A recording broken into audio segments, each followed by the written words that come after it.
Ninth class की economics के second unit understanding the Indian economy में हमने लास्ट सेशन में जो टॉपिक्स डिस्कस किए थे वो था इकोनॉमिक एक्टिविटीज़। इसमें हमने ये डिस्कस किया था कि इकोनॉमिक एक्टिविटीज़ कौन सी एक्टिविटीज़ होती हैं, वो actions that involve the production, distribution and consumption of goods and services at all levels within a society are called economic activities. Next हमने जो टॉपिक डिस्कस किया था वो था सेक्टर्स ऑफ द इकोनॉमी, जिसमें हमने 3 different sectors of the economy discuss किया था, जिसमें प्राइमरी सेक्टर था। प्राइमरी सेक्टर को हम एग्रीकल्चर एंड रिलेटेड सेक्टर भी बोलते हैं। नेक्स्ट जो इकोनॉमी का सेक्टर है वो है सेकेंडरी सेक्टर, और थर्ड सेक्टर जो इकोनॉमी का है वो है tertiary sector. When the economic activity depends mainly on exploitation of natural resources, then the activity comes under the primary sector, and when the main activity involves manufacturing, then it is called secondary sector, and when the activity involves providing intangible services, then this is a part of tertiary sector. Next हमने discuss किया था evolution of an economy from primary sector based to tertiary sector. इसमें हमने ये discuss किया था कि during early civilisation जितनी भी इकोनॉमिक एक्टिविटीज़ थी वो प्राइमरी सेक्टर में होती थी, लेकिन ओवर द ईयर्स दूसरे सेक्टर्स का शेयर भी बढ़ा, और आजकल में जो डेवलप्ड इकोनॉमीज़ हैं उन इकोनॉमीज़ में टर्शियरी सेक्टर का सबसे ज़्यादा रोल है, और ज़्यादातर वर्किंग पीपल जो हैं वो इसी सेक्टर में एम्प्लॉयड हैं। और हमने इसमें ये कहा था कि तीनों सेक्टर जो इकोनॉमी के हैं वो क्लोजली इंटरडिपेंडेंट है, और एक सेक्टर की ग्रोथ वो डिपेंड करती है ग्रोथ ऑफ अदर 2 सेक्टर्स, और बैलेंस और कोऑर्डिनेटेड ग्रोथ के लिए इन तीनों सेक्टर्स की ग्रोथ जो है वो ज़रूरी है। यानी कि इकोनॉमिक और सोशल डेवलपमेंट के लिए इन तीनों सेक्टर की बैलेंस और कोऑर्डिनेटेड ग्रोथ जो है वो मस्ट है। तो आज के सेशन में जो टॉपिक्स हम डिस्कस करेंगे वो है जीडीपी, ग्रॉस डोमेस्टिक प्रोडक्ट। ये ग्रॉस डोमेस्टिक प्रोडक्ट क्या होता है, और सेक्टोरल शेयर, डिफरेंट सेक्टर्स वो जो ग्रॉस डोमेस्टिक प्रोडक्ट में उनका क्या शेयर है, वो जो है हम आज के टॉपिक में डिस्कस करेंगे। सबसे पहले हम देखेंगे कि ग्रॉस डोमेस्टिक प्रोडक्ट होता क्या है। जैसे कि हमने डिस्कस किया कि प्रोडक्शन एक्टिविटीज़ जो प्राइमरी, सेकेंडरी और टर्शियरी सेक्टर्स में होती हैं, इसमें जो है बहुत सारी गुड्स और सर्विसेज जो हैं प्रोड्यूस होती हैं, और उसके साथ साथ ये तीनों सेक्टर्स जो हैं इसमें बहुत सारे लोग जो हैं वो एम्प्लॉयड होते हैं, बहुत सारे लोग जो हैं वो काम करते हैं और इन गुड्स और सर्विसेज को प्रोड्यूस करते हैं।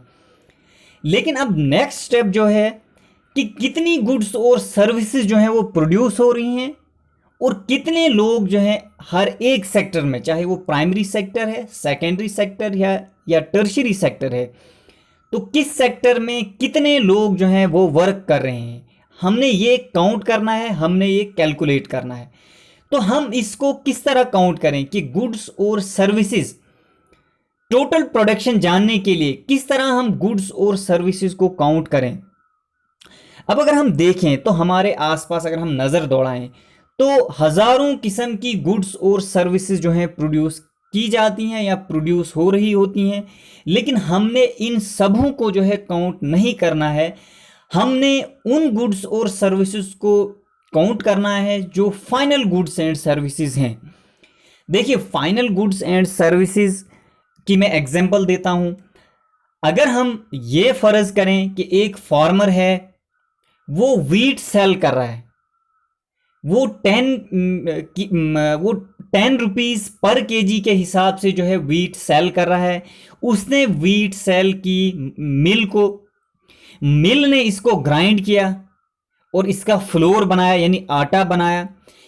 फिर इस मिल ने इसको आगे सेल किया, उसने सेल किया बिस्किट कंपनी को, उस कंपनी को जो बिस्किट बनाती है। मिल ने जो सेल किया उसने किया ₹15 पर केजी के हिसाब से। अब बिस्किट कंपनी जो है इस फ्लोर को और इसके साथ दूसरी चीजें जैसे शुगर है, मिल्क है, ऑयल है, उनका यूज करके बिस्किट्स मैन्युफैक्चर करेगी, बिस्किट बनाएगी और फिर इन बिस्किट्स को वो आगे मार्केट में बेचेगी बल्कि ₹10 पर पैकेट के हिसाब से। और टोटल बिस्किट्स जो उन्होंने सेल किए, उन्होंने ₹150 के बिस्किट सेल किए, यानी 15 पैकेट्स के बिस्किट्स जो है वो बनाए। फिर इन बिस्किट्स को ₹10 पर पैकेट के हिसाब से सेल किया, कंज्यूमर्स को मार्केट में इनको सेल किया और टोटल जो बिस्किट सेल किए वो ₹150 के सेल किए। तो इसका मतलब ये हुआ कि बिस्किट्स जो है हमारे पास ये फाइनल गुड्स हैं और इन्हीं गुड्स को हम फाइनल गुड्स कहेंगे जो कंज्यूमर्स तक पहुंचती हैं, उन गुड्स को हम जो है फाइनल गुड्स कहते हैं। अब अगर हमने किसी भी सेक्टर की total production of the year देखनी है, हम 1 ईयर लेके चलते हैं और उस 1 ईयर में किसी भी सेक्टर की टोटल प्रोडक्शन अगर हमने देखनी है तो हम क्या देखेंगे, हम किस तरह से कैलकुलेट करेंगे। हम value of final goods and services produced in that sector during a particular year, ये जो हमारे पास total production of that sector for that year होगी। मैं फिर से रिपीट करता हूं कि किसी भी सेक्टर की अगर हमने total production of the year देखनी है तो वो क्या होगी, value of final goods and services produced in that sector during a particular year जो होगी वो total production of that sector for that year होगी। और हमारे पास जो ग्रॉस डोमेस्टिक प्रोडक्ट यानी जीडीपी होगा, वो जीडीपी क्या होगा, हम तीनों sectors primary, secondary and tertiary, इन तीनों सेक्टर्स की प्रोडक्शन को जब हम सम करेंगे, जब हम इन तीनों सेक्टर्स की प्रोडक्शन को प्लस करेंगे तो हमारे पास जो आएगा वो gross domestic product of the country आएगा। ग्रॉस डोमेस्टिक प्रोडक्ट यानी जीडीपी ये शो करता है कि कौन सी इकोनॉमी कितनी बड़ी है। अब अगर हम इंडिया की बात करें तो ये काम किसका है, यानी जीडीपी मेजर करने का काम कौन करता है। जीडीपी मेजर करने का काम जो है सेंट्रल गवर्नमेंट करती है, सेंट्रल गवर्नमेंट की मिनिस्ट्री है, वो मिनिस्ट्री जो है जीडीपी को मेजर करती है। ये मिनिस्ट्री बहुत यानी दूसरी स्टेट गवर्नमेंट्स और यूनियन टेरिटरीज की गवर्नमेंट्स के साथ मिलके इंफॉर्मेशन कलेक्ट करती है और फिर उस हिसाब से हमें जीडीपी के जो एस्टिमेट जो है वो मिलते हैं। अब नेक्स्ट जो हमारे पास टॉपिक है वो है sectoral share in gross domestic product, कि ग्रॉस डोमेस्टिक प्रोडक्ट में सेक्टोरल शेयर क्या है, कि प्राइमरी सेक्टर का कितना शेयर है, सेकेंडरी सेक्टर का कितना शेयर है और टर्शरी सेक्टर का कितना शेयर है। देखिए अगर हम प्राइमरी सेक्टर की बात करें तो प्राइमरी सेक्टर जो है वो कंट्रीब्यूट करता है 17%, सेकेंडरी सेक्टर कंट्रीब्यूट करता है 29% और टर्शरी सेक्टर कंट्रीब्यूट करता है 54%। अब अगर हम ये देखें कि percentage of population dependent on these sectors, कि पॉपुलेशन का कितना परसेंट जो है इन सेक्टर्स पे डिपेंडेंट है, तो 60% ऑफ द पॉपुलेशन वो डिपेंडेंट है प्राइमरी सेक्टर पे। 60% पॉपुलेशन डिपेंडेंट है प्राइमरी सेक्टर पे। इस 60% में भी 80 to 90% जो है वो डिपेंडेंट है अकेले एग्रीकल्चर पे। इसका मतलब ये है कि हमारी टोटल पॉपुलेशन जो है यानी इंडिया की टोटल पॉपुलेशन का 50% वो अब भी इसी सेक्टर पे डिपेंडेंट है, यानी कि एग्रीकल्चर पे या प्राइमरी सेक्टर पे डिपेंडेंट है। लेकिन अगर हम जीडीपी के शेयर की बात करें तो प्राइमरी सेक्टर का उसमें कंट्रीब्यूशन जो है वो सिर्फ 17% है, लेकिन 60% पॉपुलेशन जो है वो डिपेंडेंट है इस प्राइमरी सेक्टर पे। इसमें भी अगर हम बात करें तो 50% population, 50% of the total population वो डिपेंडेंट है एग्रीकल्चर पे।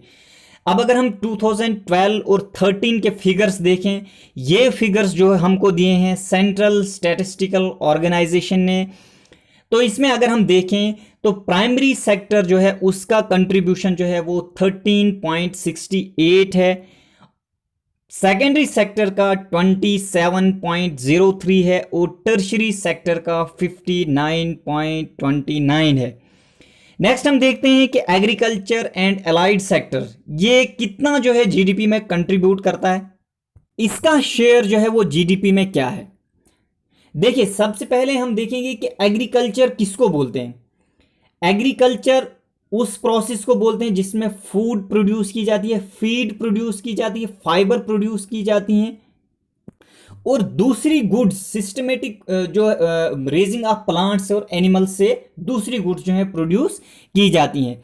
तो इसको अगर हमें डिफाइन करना होता है तो agriculture is the process of producing food, feed, fibre and other goods by systematic raising of plants and animals.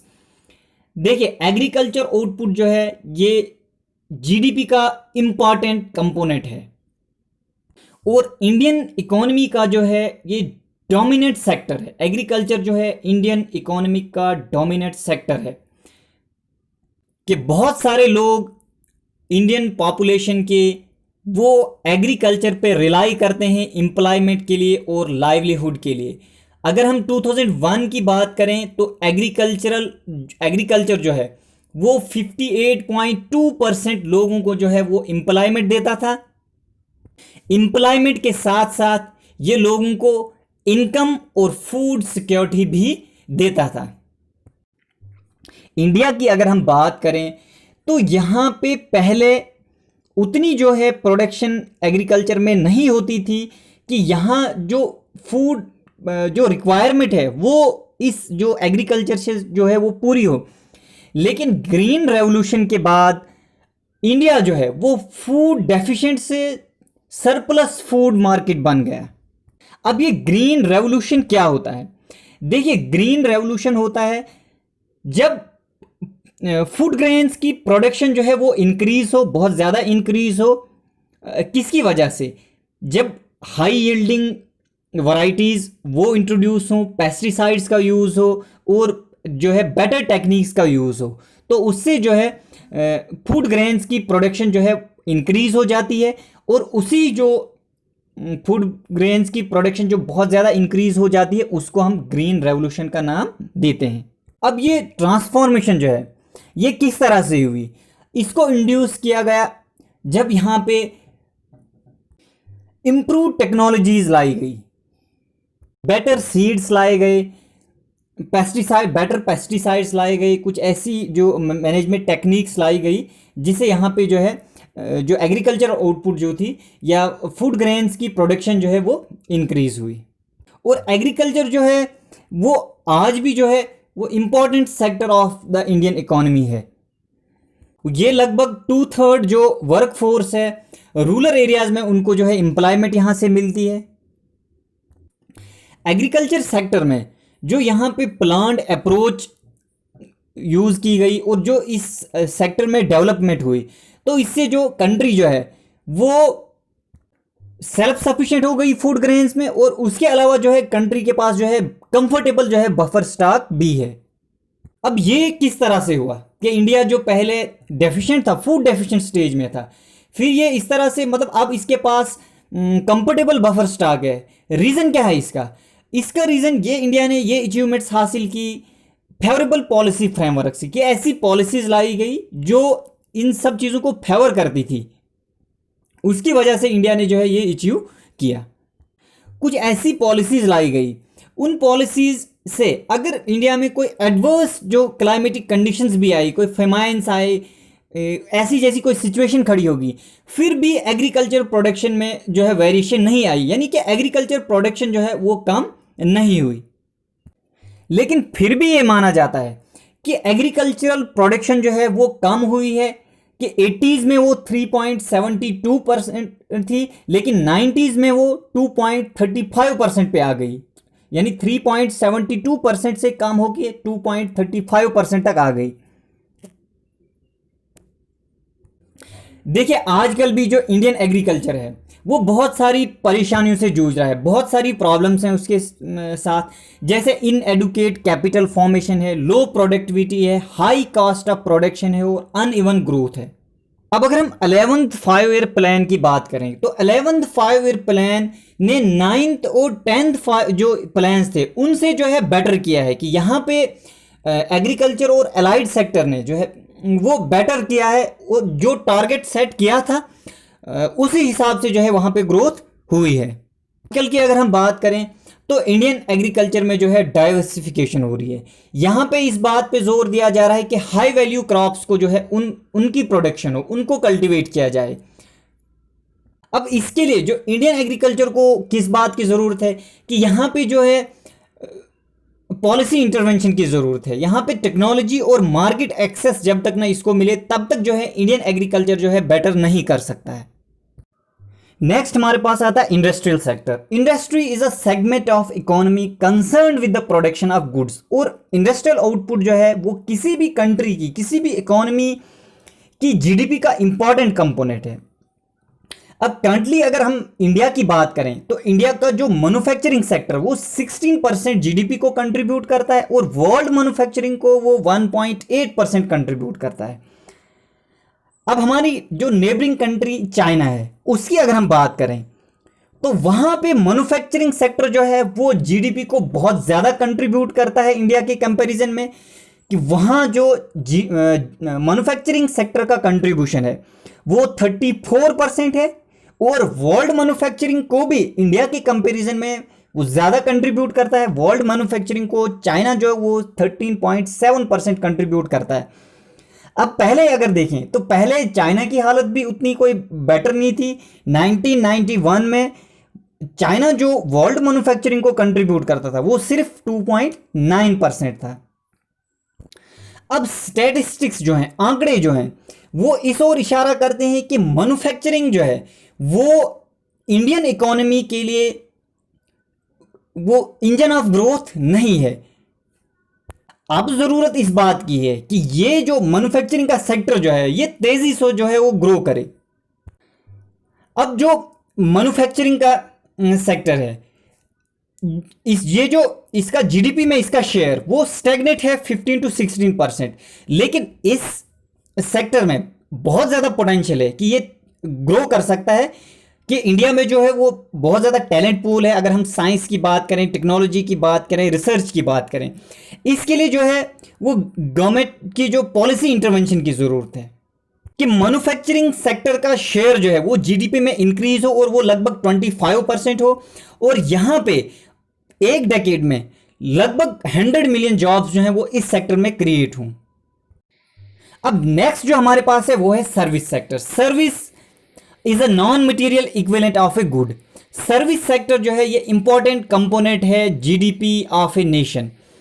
India की बात अगर हम करें तो यहाँ पे सर्विस सेक्टर का शेयर जो जीडीपी में है वो 2001 में 50% था और 2011 में 58.2% हो गया था।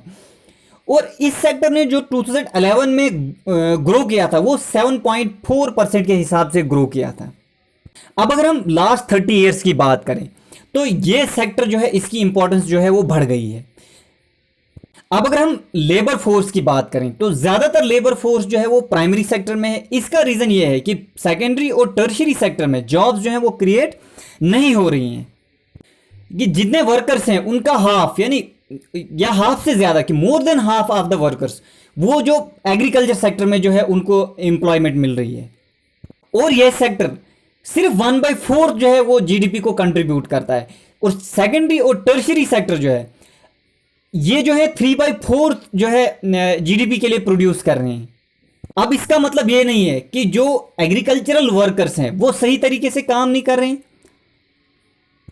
बल्कि इसका मतलब ये है कि एग्रीकल्चरल में या एग्रीकल्चर में जितने हमको लेबर चाहे वहां पे उससे ज्यादा लोग जो है वहां पे काम कर रहे हैं, कि मोर देन नेसेसरी जितनी हमको जरूरत है जरूरत से ज्यादा लोग जो है वहां पे काम कर रहे हैं। अगर वहां से हम कुछ वर्कर्स जो है विड्रॉ करें तो वही काम, उतना ही काम हम थोड़े से वर्कर से भी करवा सकते हैं। अब उसकी एग्जांपल है, जैसे फॉर एग्जांपल एक फैमिली है, उसमें 6 मेंबर्स हैं, उनके पास थोड़ी सी जो एग्रीकल्चरल लैंड है वहाँ पे वो एग्रीकल्चर कर रहे हैं। तो वो जितने 6 मेंबर्स हैं फैमिली के, सभी 6 के 6 मेंबर्स जो हैं वहाँ पे जो हैं वो एम्प्लॉयड हैं।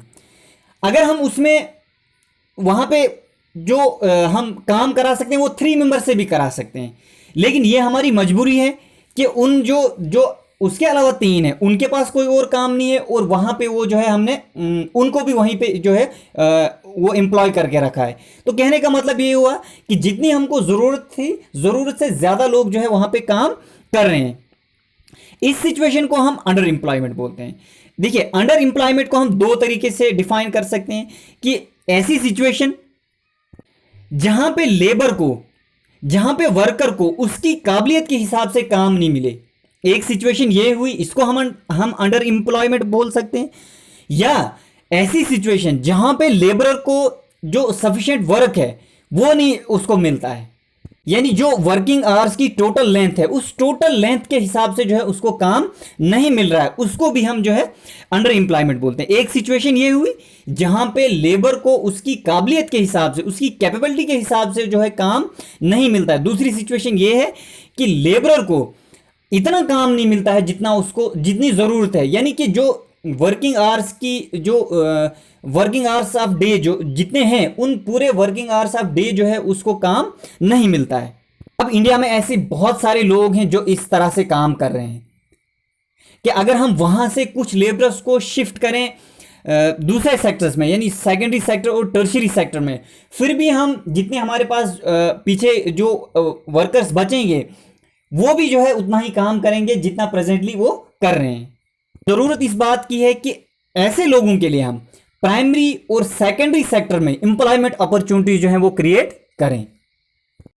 देखिए, नेक्स्ट हमारे पास आता है ऑर्गेनाइज्ड सेक्टर। ऑर्गेनाइज्ड सेक्टर वो एंटरप्राइजेज होते हैं, वो बिजनेसेस होती हैं जहां पे टर्म्स और कंडीशंस उनको प्रॉपरली फ्रेम किया जाता है, और वर्कर्स और एम्प्लॉयर्स दोनों को ये टर्म्स और कंडीशंस जो है ये फॉलो करनी पड़ती हैं। अब टर्म्स और कंडीशंस किस हिसाब से होंगी? जैसे पेड लीव मिलेगी, यानी अगर वो छुट्टी पे जाएगा तो उसको जो है उसकी पेमेंट मिलेगी, वर्कर को उसकी पेमेंट मिलेगी। वर्कर को हॉलीडेज के लिए पेमेंट मिलेगी कि अगर छुट्टी है तो छुट्टी के दिन भी उसको जो है उसका पैसा मिलेगा। उसको जो है प्रोविडेंट फंड की फैसिलिटी मिलेगी। उसके अलावा कानून के हिसाब से वर्कर को जो है मेडिकल बेनिफिट मिलेंगे। और जो सपोज करो फैक्ट्रीज में काम कर रहे हैं, उन वर्कर्स के लिए जो फैक्ट्री के मैनेजर हैं उनको ड्रिंकिंग वाटर की फैसिलिटी इंश्योर करनी पड़ती है, और सेफ वर्किंग एनवायरनमेंट इंश्योर करना पड़ता है। उसके अलावा जब ये वर्कर्स रिटायर होते हैं, इन वर्कर्स को पेंशन की फैसिलिटी भी मिलती है। ऑर्गेनाइज्ड सेक्टर के बाद हमारे पास जो नेक्स्ट है वो है अनऑर्गेनाइज्ड सेक्टर। अनऑर्गेनाइज्ड सेक्टर जो है ये स्मॉल बिजनेसेस होते हैं और स्कैटर्ड बिखरे हुए यूनिट्स होते हैं, और ये जो ज्यादातर जो हैं ये गवर्नमेंट के कंट्रोल से बाहर होते हैं। कि रूल्स और रेगुलेशंस तो होते हैं लेकिन उनको जो है सही तरीके से फॉलो नहीं किया जाता है। जो यहां पे जॉब्स होती हैं, जो नौकरियां यहां पे होती हैं, वो जॉब्स जो होती हैं वो लो पेड होती हैं और वो रेगुलर नहीं होती हैं, और ऐसे कोई भी प्रोविजंस नहीं होती हैं, जैसे ओवर टाइम का, पेड लीव, हॉलीडेज के लिए जो पेमेंट वो वाला प्रोविजन नहीं होता है, और लीव ड्यू टू सिकनेस ऐसे कोई भी प्रोविजंस नहीं होती। यहाँ पे एम्प्लॉयमेंट जो होती है वो सिक्योर नहीं होती है कि एम्प्लॉयर को जब मर्जी आए वो आपकी छुट्टी कर सकता है बगैर किसी रीजन के। यहाँ पे लोगों को जो है नौकरी से निकाल दिया जा सकता है, उनकी जॉब से उनको निकाल दिया जा सकता है। जैसे बिजनेसेस में अगर सीजन्स के हिसाब से फ्लक्चुएशन आ जाए, या किसी सीजन में अगर कम काम पड़ जाए, तो लोगों को जो है जॉब छोड़ देने के लिए कहा जाता है। ये सेक्टर जो है बहुत सारे लोगों को जो है यहाँ पे वो एम्प्लॉयड हैं, जैसे कि बहुत सारे लोग जो कुछ छोटी मोटी जो है जॉब्स कर रहे होते हैं, खुद से जो है काम कर रहे होते हैं, जैसे गलियों में जाके जो है रिपेयर वर्क, कुछ चीज़ें सेल करते हैं, गुड्स सेल करते हैं। इस किस्म के जो जॉब्स आते हैं वो सभी अनऑर्गेनाइज्ड सेक्टर में आते हैं। इसी तरह जैसे फार्मर्स हैं, वो खुद से काम करते हैं और जब उनको लेबरर्स की ज़रूरत होती है वो लेबरर्स को हायर करते हैं, जब उनको ज़रूरत नहीं होती है वो उनकी छुट्टी कर देते हैं। तो ये भी जो है अनऑर्गेनाइज सेक्टर में ही आता है। अब एक और तरीका है जिस से हम जो है इकोनॉमिक एक्टिविटीज़ को जो है उनको क्लासीफाई करते हैं। इसमें जो है वो हम करते हैं कि एसेट्स, उनका ओनर कौन है, यानी एसेट्स किसके पास हैं, और जो सर्विसेज की डिलीवरी कौन कर रहा है, इस हिसाब से जो है हम इकोनॉमिक एक्टिविटीज को क्लासिफाई करते हैं। अब अगर पब्लिक सेक्टर की बात करें, फर्स्ट जो इसमें आता है वो पब्लिक सेक्टर आता है। तो पब्लिक सेक्टर की अगर हम बात करें तो यहां पे गवर्नमेंट जो है उसके पास एसेट्स होते हैं, यानी एसेट्स गवर्नमेंट ऑन करती है, और सर्विसेज जो है गवर्नमेंट ही सर्विसेज भी प्रोवाइड करती है, यानी सर्विसेज की डिलीवरी ये रिस्पॉन्सिबिलिटी भी जो है वो किसकी है, वो गवर्नमेंट की है। जैसे फॉर एग्जाम्पल रेलवेज है, पोस्ट ऑफिस है, ये पब्लिक सेक्टर की एग्जांपल है। तरह से नेक्स्ट जो सेक्टर आता है वो आता है प्राइवेट सेक्टर। यहां पे एसेट्स वो जो है प्राइवेट इंडिविजुअल्स के पास होते हैं, और जो डिलीवरी ऑफ सर्विसेज होती है वो भी प्राइवेट इंडिविजुअल्स ही करते हैं। जैसे इसकी जो एग्जांपल्स है, जो बड़ी बड़ी कंपनीज हैं, जैसे Tata iron and steel company limited है, रिलायंस इंडस्ट्रीज लिमिटेड है, ये जो है ये प्राइवेट सेक्टर की एग्जांपल्स हैं।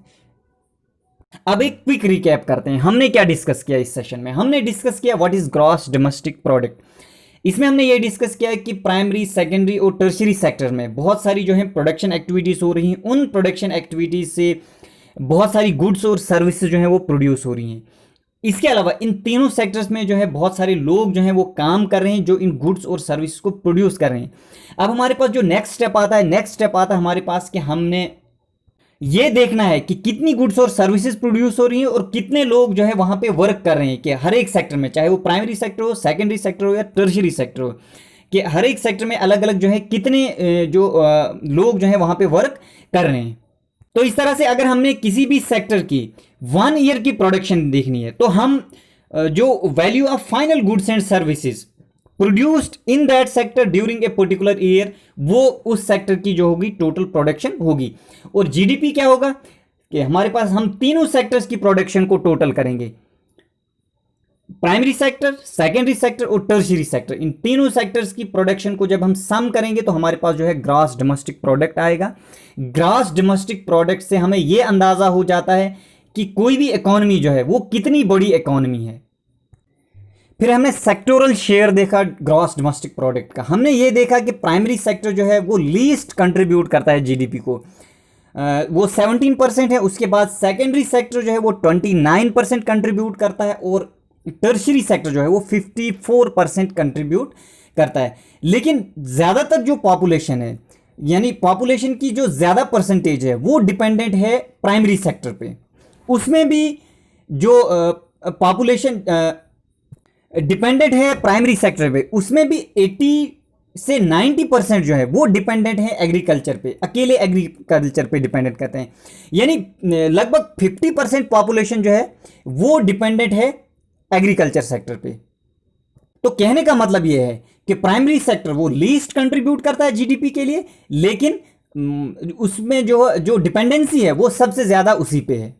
नेक्स्ट हमने देखा एग्रीकल्चर के। एग्रीकल्चर वो प्रोसेस है जिससे फूड प्रोड्यूस की जाती है, फीड, फाइबर और दूसरे प्रोडक्ट्स जो है by raising plants and animals जो है वो प्रोड्यूस किए जाते हैं।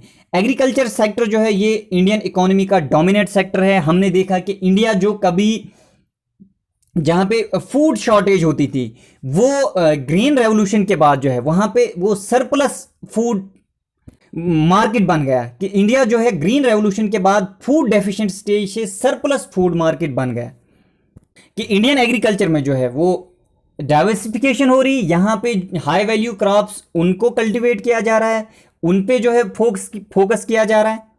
इंडियन एग्रीकल्चर में और ज़्यादा जो है ग्रोथ का पोटेंशियल है, इसके लिए पॉलिसी इंटरवेंशन की ज़रूरत है। यहाँ पे जो है इसको टेक्नोलॉजी और मार्केट एक्सेस दिया जाए तो ये और ज़्यादा जो है ग्रो करेगा। नेक्स्ट हमने देखा इंडस्ट्रियल सेक्टर, कि industry is a segment of economy concern with production of goods.